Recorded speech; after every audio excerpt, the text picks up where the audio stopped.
knowledge, right? You should come up with new theory or right, a new model or whatever, and the practice as well.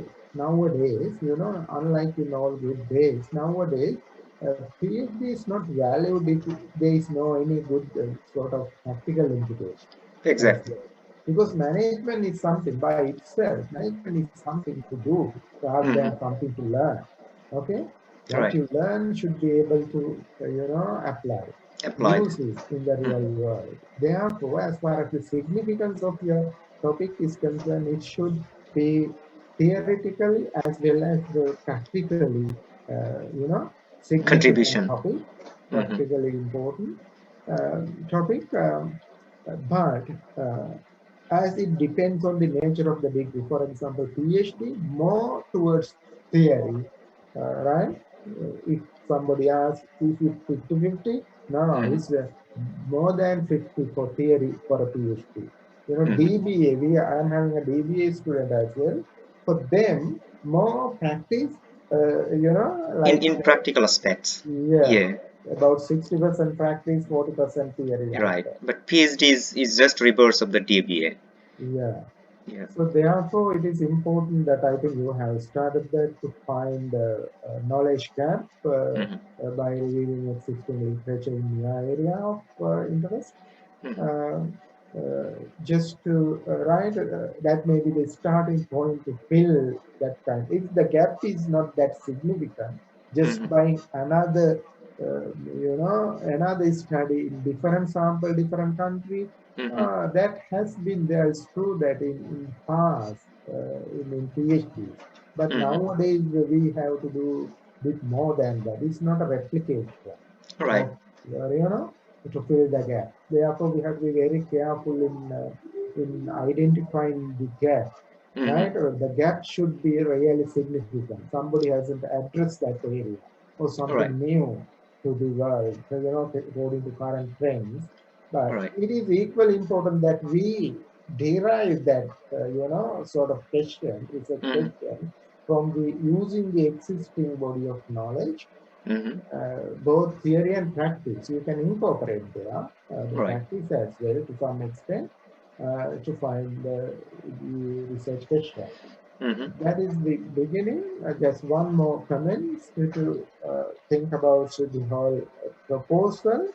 Um, in terms of mainly management area, this is what I have been taught and what I have experienced. Even today, if I develop a proposal or even do a paper, I try according to those teachings.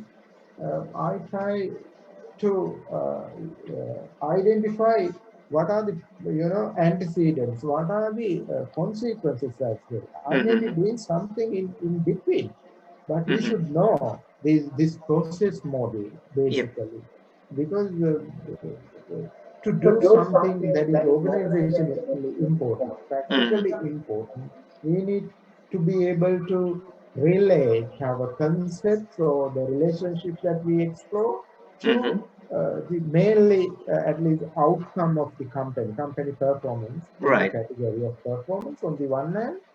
On the other hand, we should be able to see what are the antecedents in between. Right? So this Right. is like a process model in brief. Then we can market that one very easily, both in theory and practice. Because after doing your and while you are doing, you are going to the world, for conferences, journal articles, uh, so it is very easy to target and convince any audience that we have done something useful for organization. Right? Right. Our study is based on something practically significant, but theoretically, strong, strong idea. Yeah. Okay. True. So that's why I think that is the idea behind my comments that I have made. That's great. Yeah. So, Yeah, I have understood that. Okay, Professor. Your point is very clear, and yeah, I really understand. This is the formal way actually for drawing the PhD dissertation and the PhD entire program. mm, So, in my I want to if you just allow me, then I want to show you my revised proposal Yeah, as yeah, as a demo. Then after yeah. that I will try to if you have any suggestions for the suggestion, then I will Okay, no align problem. those suggestion in that proposal. So Yeah, let me just allow me to share a screen.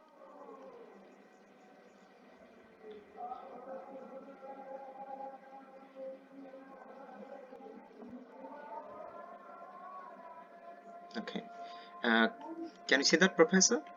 yeah, yeah. I can see it. Okay, so my previous proposal was that actually this Yeah. one, what exactly I've sent to you, that is the Uh-huh. impacts of disruptive innovation on organizational resilience in the Yeah, context of COVID-19. yeah, So right now I have actually revised this proposal in this yeah, topic, yeah. which is now the same issue.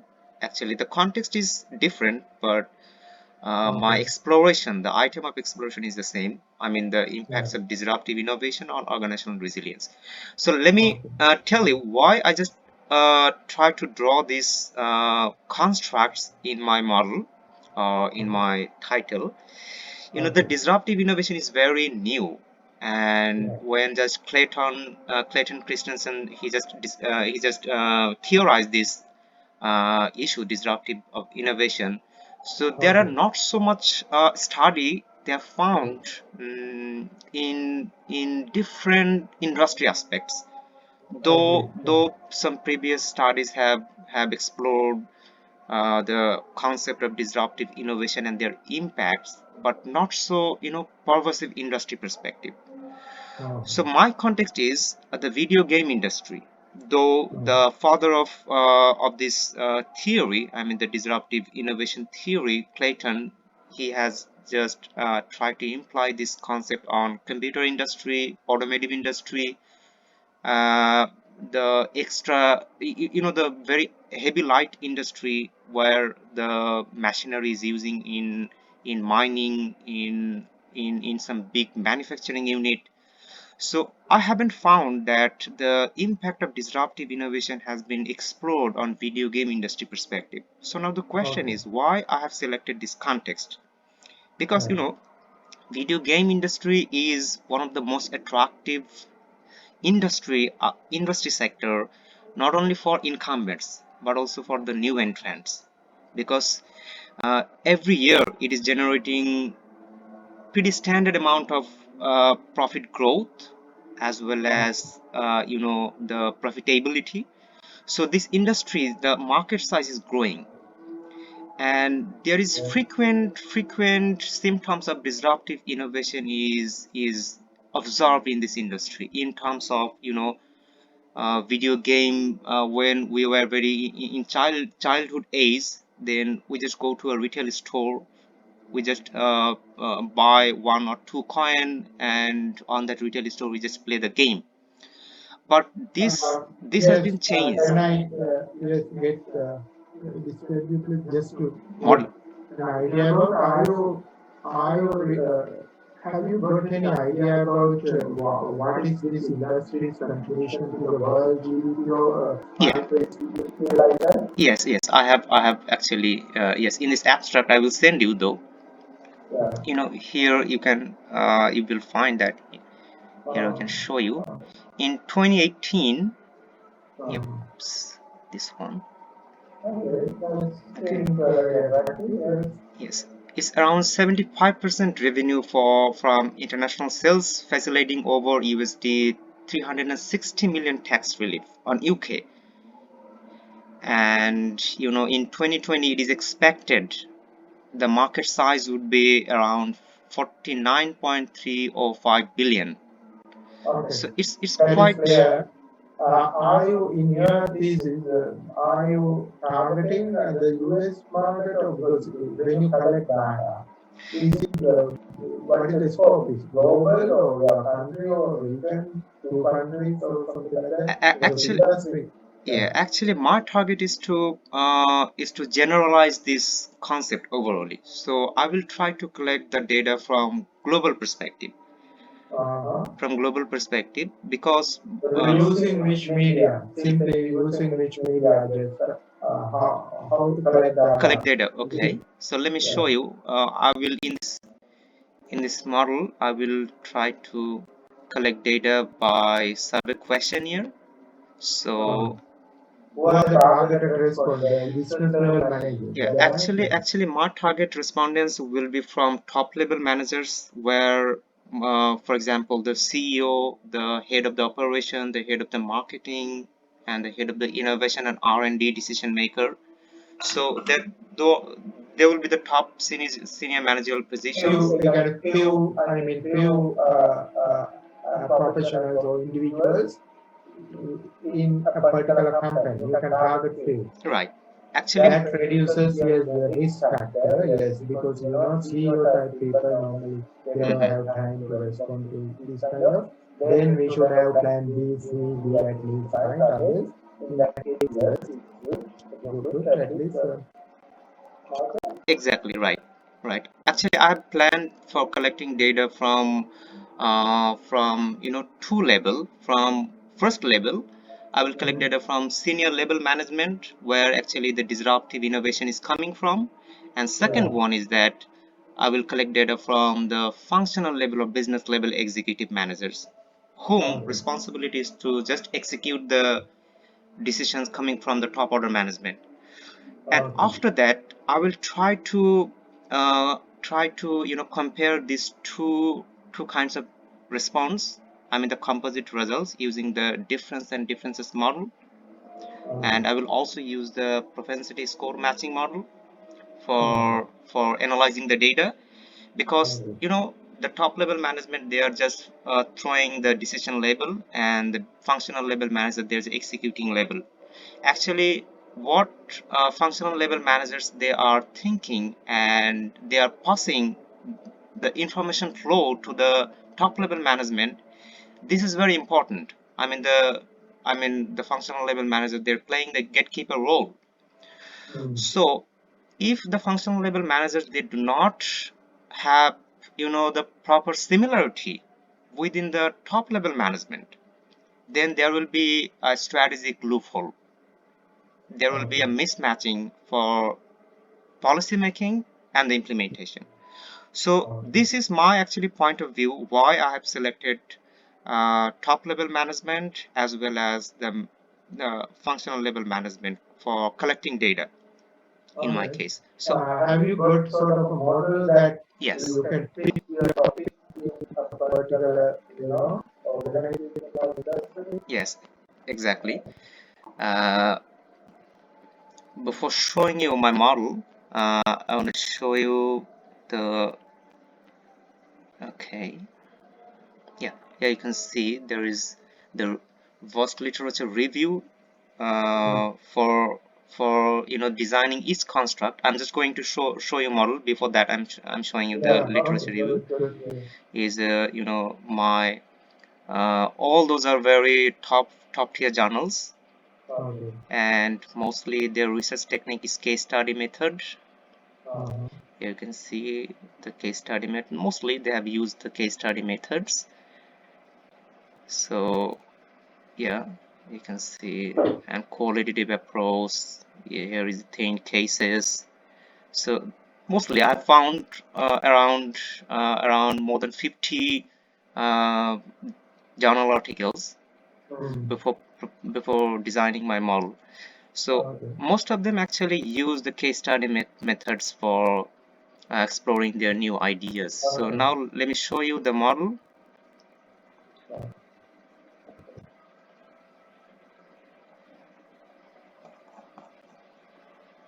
Yeah, yeah. Can you see that, Professor? Yeah, yeah, yeah. Okay. Okay, fine. So actually, my target is to assess the organizational resilience. Since the impact of disruptive innovation can change or alter the traditional format of doing businesses. So Mm-hmm. practically, not only the incumbents but also the new entrants, they are also alarmed and they are also fearful when and what circumstances their upcoming business can be hurt by the new technology, by the new way of doing business model. So this is actually the symptom of disruptive innovations, new technological changes in terms of business model, in terms of product innovation, or entirely the new technological ecosystem, or even it can be a new strategic dimension. So these are the factors that can actually constitute the disruptive innovations where and those I have actually found from previous literatures. And this disruptive innovation has a very positive impact on changing the organizational resilience in terms of agility. The company, whether it might be the new or it might be the existing company or experienced or non-experienced, doesn't matter. The thing is that the company that can take more and more disruptiveness in terms of innovation, their resilience, their agility will be much more sustainable. So this is a positive impact in this case, and I haven't found any previous literature those actually show this pathway that the disruptive innovation has the impact on actually the organizational resilience. And another second thing is that I've also in my model moderating variables. There are two Yeah. moderating variables actually, and those are focusing the strategic mechanism. Actually, this moderating variable is will able to show the practical impact in case of industry implications of this strategic endeavor. So the first thing is that the hybrid. Let me tell you this one. There is I have mentioned this one as alternative response mechanism. The term is organizational ambidexterity, where in case of organizational resilience study or the knowledge management or open innovation study, the term of organizational ambidexterity is widely used. So when company can able to take uh, similar two conflicting strategies at the same time, I mean the incumbents, they can take their traditional business model as well as they can take new strategic dimensional mechanisms to protect the new entrants who are actually coming to the industry boundary with a new innovations in terms of disruptiveness that can actually hurt the traditional business model. So the thing is that when company will be able to take two similar strategic dimension at the same time as per their capability, this is called actually the organizational ambidexterity. So I will use actually exploration and exploitations. The company who have actually intentions from the managerial body and their mindset for adopting the exploration and exploitations, they will be better able to protect their sustainability in terms of organizational resilience. So Like those are like two strategic approaches, like yes, exactly. exploration and exploitation. Right. Right. Yeah. Right, exactly. Sustaining innovation, and that's also good in terms of current trends in any business. Sustain, right? Sustaining innovation and path through disruption. That means continuous development, changes, right? Adaptation. Okay? Right, exactly. Yeah. So basically, actually, this is my model, and my contribution will be Now, actually.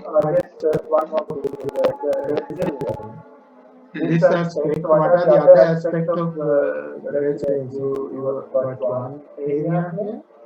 No, actually, And I've in my previous literature review, I've found different types of constructs like redundancy, flexibility, and in terms of uh, the different constructs I have found actually. But what okay, exactly I have just selected agility because it is supporting in terms of the previous literature review, and they have tried to, because this is my actually industry context is actually uh, the digital transformation, My industry Okay. perspective is the digital transformation. So Just agility is an actually idea to reduce any sort of risk factor involved in it's true that in genuine cases all hypotheses may be accepted or rejected, or some hypotheses vice versa. yeah. In practice, it's good to select at least two different indicators, and then we can reduce at least probably our hypothesis maybe, right? Able to whatever prove, we may be able to prove, justify in relation to at least one variable, one aspect. It's not all. Can you understand? Yes, For yes. example, by experience, I know when I have taken, for example, company performance, in all good days, I have taken performance as whole, few indicators, irrespective of any category, mainly financial or market. Then in most recent studies, by experience, we have seen that some variables are associated with financial performance, not right with the market performance. So some other variables are associated with market performance, not with financial performance. Right. As a researcher, right? Okay, we are ready to accept anything. But if we don't find, for example, any, we see in practice, not conceptually, in practice, bit of, some, for example, examiners tend to find, no, we haven't found anything here. No significant relationships. Seems like more towards something wrong with your design or your conceptual framework or your methodology or data or like that. People tend to find more issues than accepting. Right. The idea that there is no relationship, like knowledge. That is also very significant. In general, we know those who generate new knowledge, but we need to think about the practical aspect as well. That's why I was suggesting it is always right good to have at least two, not related but unrelated. Okay. Indicators or whatever variables. If this is the concept, these may be variables, right? Just think about that one. Okay. Okay. That's a really great suggestion. Yep. Okay. And okay, I think basically you are in I mean, I can understand that whatever level of understanding and ability to develop, a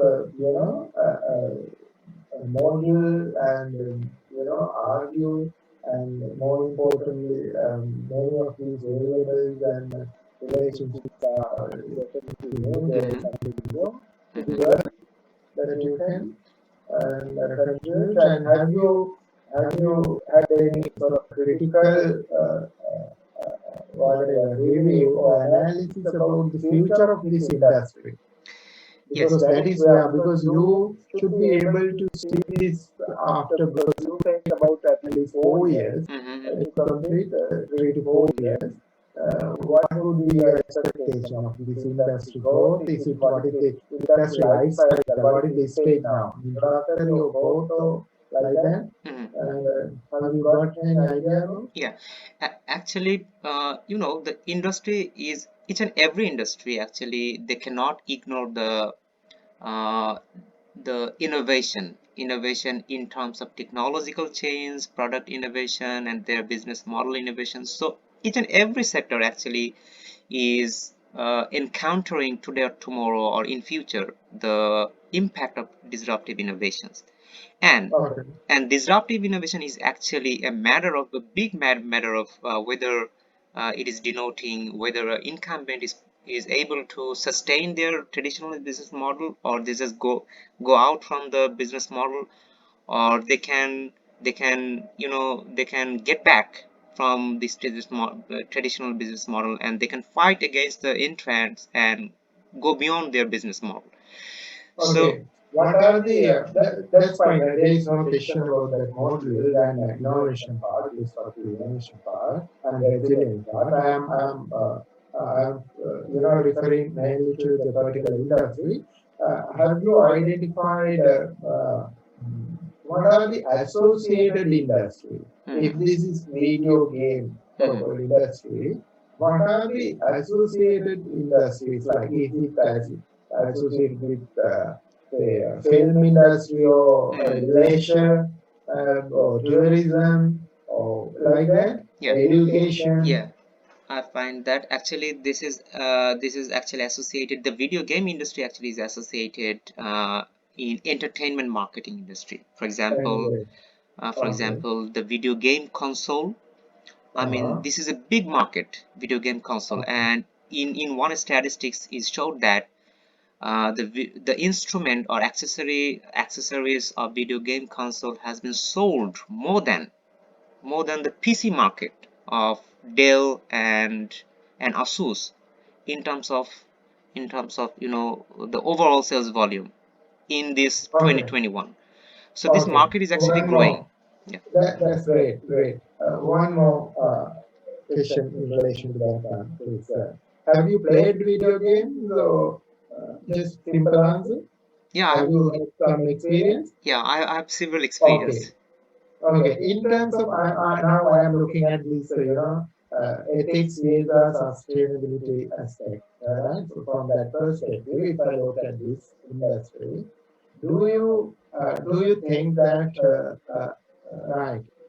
Assume that right many right young people, younger generation, keen on this industry. Mhm. Uh, uh, what kind of values that this industry adds to the well-being of future generations? Mhm. Is there any sort of educational value as well, or quality of enhancing quality of life? Mhm. I know that broadly this leisure entertainment industry add values Mhm. definitely. In addition to that, I am asking, Mhm. as far as the I think that as far as who are the clients or customers are concerned, Mhm. right? Okay. What kind of values that add, Mhm. uh, right? Yeah. Uh, Okay. as customer for customers. So that is very important for companies, those Right. who are involved in this industry. Right. Exactly. Well, there are several values in the industry in the entire market. Mm-hmm. So, though at the very first time it can be seen that the playing video game, it can be a means of wasting of time. It can destroy the family boundaries, and it can make some people alone. So apart from of that, there are several positive values in this case. First one, the way of entertaining the way of entertainment is changing day by days now. As for example, people are not going to the multiplex nowadays. Now people are watching movies in their home theater, and home Mm-hmm. theater is just going to be vanished because Netflix is coming there. Yeah. So tomorrow and in the near future, there are more some new business way and business model will come to take place as an alternative way for giving the entertainment to the people. Oh. Mm-hmm. So, in case of video game industry, there are lots of new features. There are lots of game series that has been actually designed for having a lot of social masses, educational masses, as well as personal development masses. So Mm-hmm. it has been not a part of playing just a game. It is playing. It is actually carrying lots of social masses, lots of educational value as well as. And Mm-hmm. playing video game, it can protect the younger generation from going to be derailed in some other ways like drugs or Drug, okay. Right. terrorism or like some other things. And there are some several video game featurings that is actually giving the instructions, cybercrime, and and developing the unethical behavior on online activities is totally morally prohibited. So this sort Right. of instructions and principles are developing in the new gaming features. So Okay. in short, video game, there are different innovations. Lots of engineers, software developers are coming here, and it is creating a vast industry segment for creating opportunities, employment opportunities.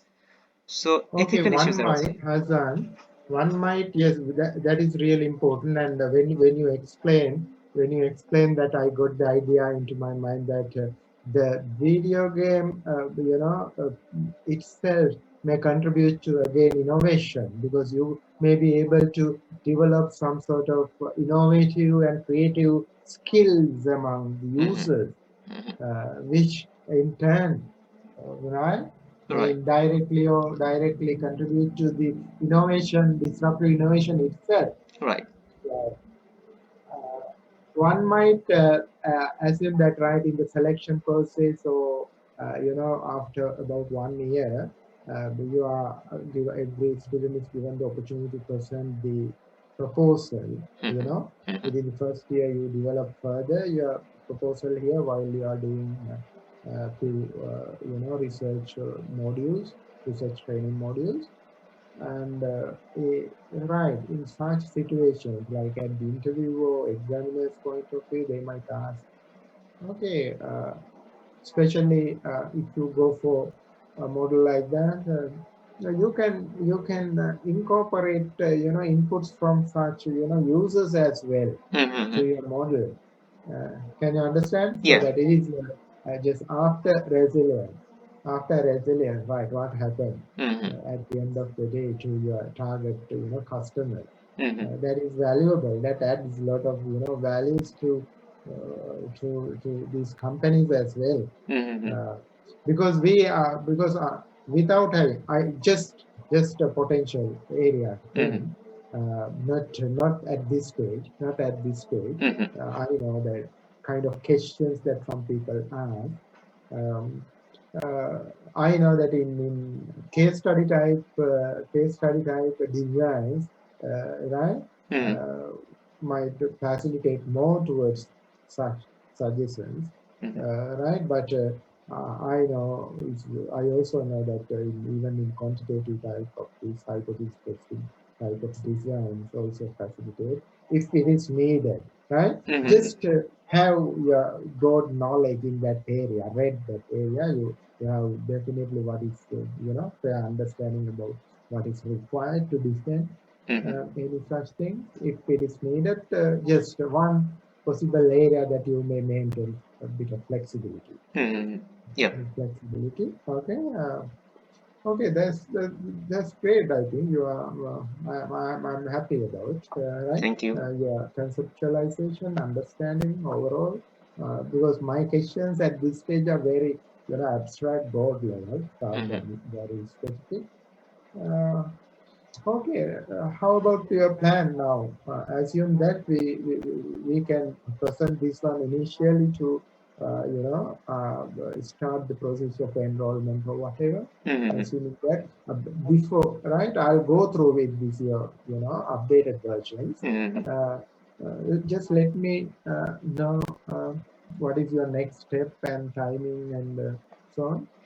I mean, Professor, I will send this modified proposal to you, and Yeah. should I apply formally on the university online application portal, or Yeah. I just go Yeah. through under? Okay. Yeah, that is the even is advisable to look even before contacting lecturer, supervisor. You should have just looked at what is this particular university's Mhm. expectation, Okay. requirements All right. in terms of entry qualifications.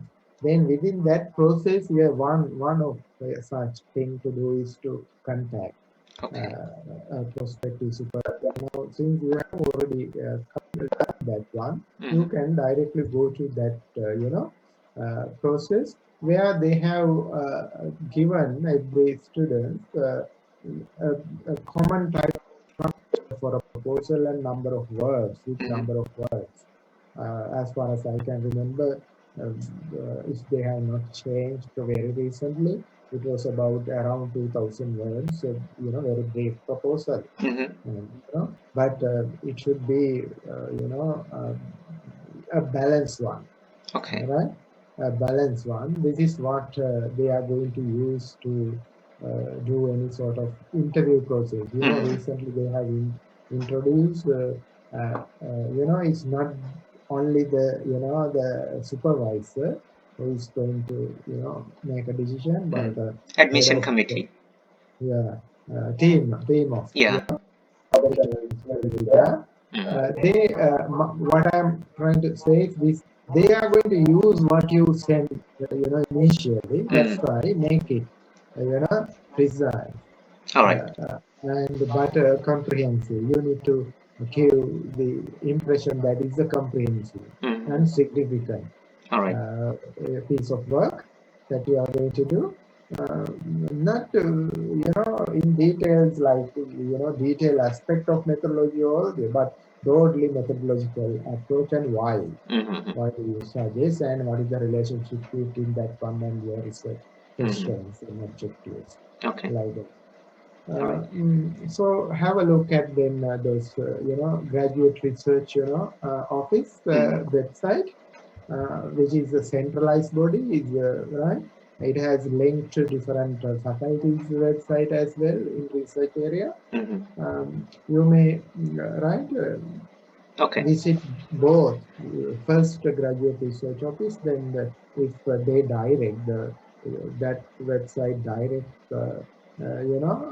viewers to specific faculty, look at that as well, because faculties have different research centers and they might have indicated that broadly your research should fall into one of these or few categories or clusters, simply clusters like that. Then they will ask you about the financial aspect. How are you going to finance your project? And they will need to show you some sort of evidence with regard to saying that when you say that you have your own money or whatever, they will ask. I think you know. Okay, yeah, I can understand.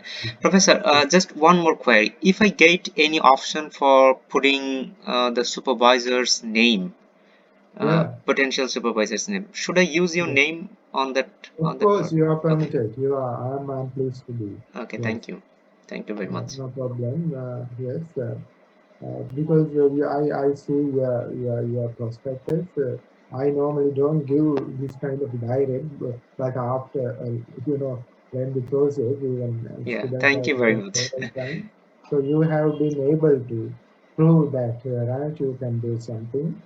And because I am a kind of person who does not like dragging these studies or research for years and years. That is the number one. Second thing is skills. Since you have indicated, for example, I am also predominantly quantitative, but the student should have more than what we have, used. Like when I was doing my PhD, the maximum type of we did was regression analysis or hierarchical regression, right, like that. Because the main problem was we had that we should be able to control the impact of some other variable when we examine the relationship between. So that was enough for us. But nowadays, even when we send papers to journal, even without having proper understanding about, people ask for, oh, why don't you apply same or right? Things like current trends like that. I think you have got that potential and level of skills as well. And you have the opportunity. You will have the opportunity here as well to develop further. Those there are some separate classes and divisions that we can develop that side of the whatever. Thank you. Project requirement. So yes, okay, go ahead with this right after sending your first send me your updated one. Yeah.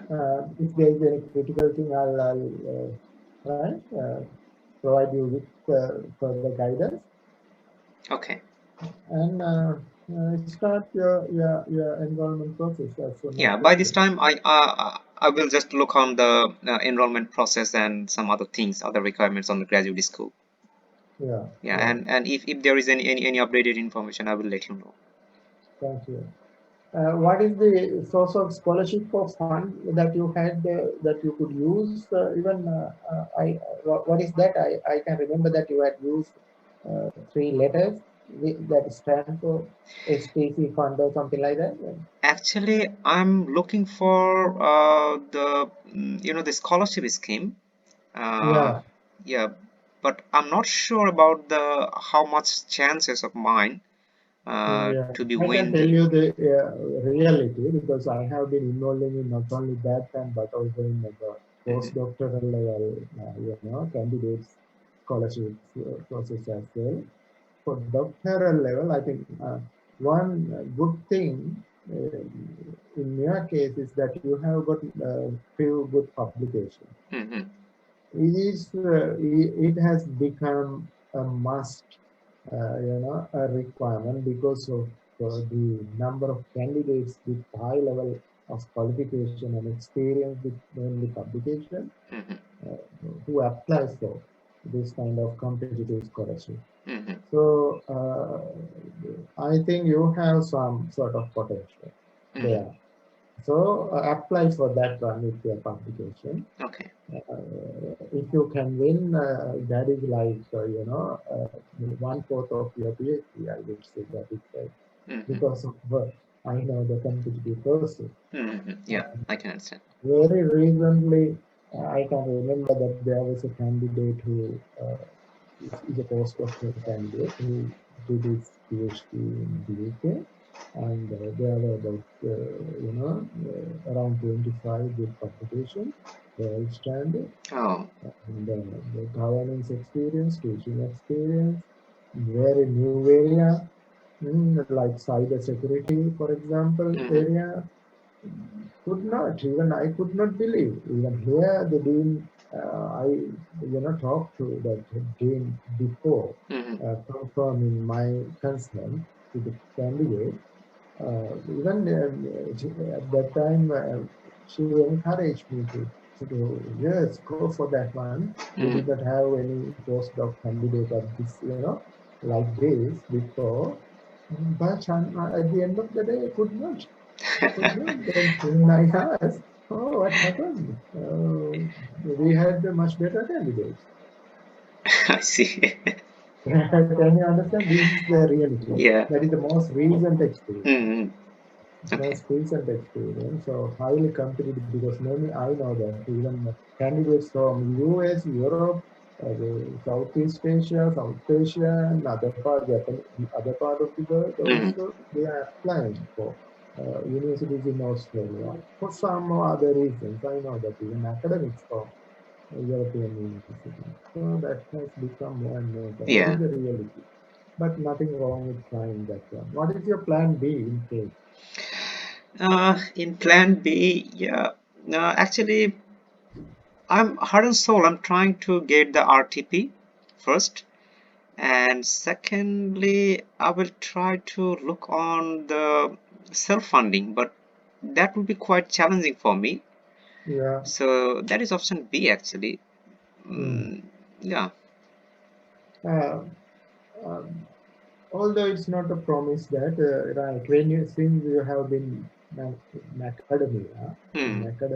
so with some qualifications, if there are opportunities there for teaching assistants, like it's not a regular income, and even the university at the entrance, the enrollment stage, they are not going to accept that as Hmm. even if it is there because that is not a regular income.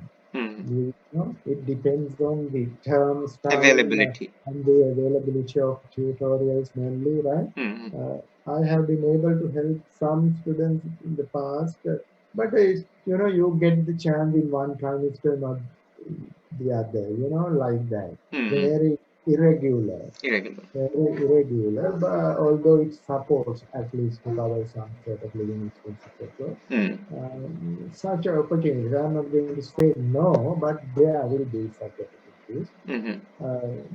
for a person like you. But it's very hard, I know, formally to use such sources to show the university Mm-hmm. that this is, one particular source of income. Mm. Can you understand? Yeah, I can understand. Yeah. So Okay, once you let me are try. here, you can, yeah, Let try, me yeah, try, and try. then let's see what happened. Yeah, yeah. It But is critical when you are under international student category. It's critical. mm, As I told you, some other at least out of last 4, 5 students, at least 3 students were they had either PR or citizenship here. So mm, they did not have that problem because they can do some part-time jobs while they are doing. mm, Then they can convert their enrollment to part-time I status. see. In which case you are having an opportunity to do some part-time jobs elsewhere even, I see. right? What is your prospectus with regard to applying for PR at least? Mm. Actually, Professor, my prime focus is just doing research instead of doing Yeah, yeah, I'm any. asking not to apply for it, but is maybe a Yeah, feasible mean in terms of financially. right, right, right. Uh, I do 100% agree. That's why even I was a kind of that person. Mm, When that kind of person, when I had such issues, even I had a half scholarship there in the UK, mm, but I never changed my full-time student status mm, because my professor's advice is, Anil, I recognize yes, you have some sort of financial concerns, mm, but if you, I can provide you with mm. tutoring, um, but personally, I don't advise you to Ah, that's do great. because if you go for that, you are gradually, right? You don't have enough time to do both, Right, right. right? You are taking your studies time to do that. Mm, So therefore, although I can help his advisors, although I can help you to some extent, I don't. My advice is not that. mm. Yeah, I can That's understand. why I think just occasionally I got one or two tutorial classes. I did it without affecting, whatever my Mm. work. That's why I could complete my studies within 2 years. Right, right. That's I great. respect your doing. That is Thank you. the purpose that you are, right? Mm. That is the main purpose, right? Right. Why you are coming here. I respect that one. I Yeah. recognize. Yeah, because Yes, I have to complete my doctoral degree, and next I have a plan for starting my postdoc, and I have to come back my country and join in my academia, and I have to supervise my students. So research skill yeah, is very, very primary focus and elementary focus from my yeah, side. yeah. Okay. Um, uh, just to tell you one thing, that PR is only a mean to achieve that one, not to stay here. That does not necessarily mean that after completing that one, you have to stay here, right? You can go back Mhm. anywhere while you are retaining whatever that status. Uh, I have seen some students have done that one. Okay, Mhm. anyway. Just doing some ideas when somebody is having difficulties Mhm. in finance area. Okay. Okay, think about plan B and C as well. Okay. Thank you, Professor. Thank you. Okay. And I feel really very glad to have a nice, friendly professor. Thank you very much. Thank you. No problem. Yes, I too am very glad to have a professor, right? Yeah, A thank you. candidate like you, Thank you.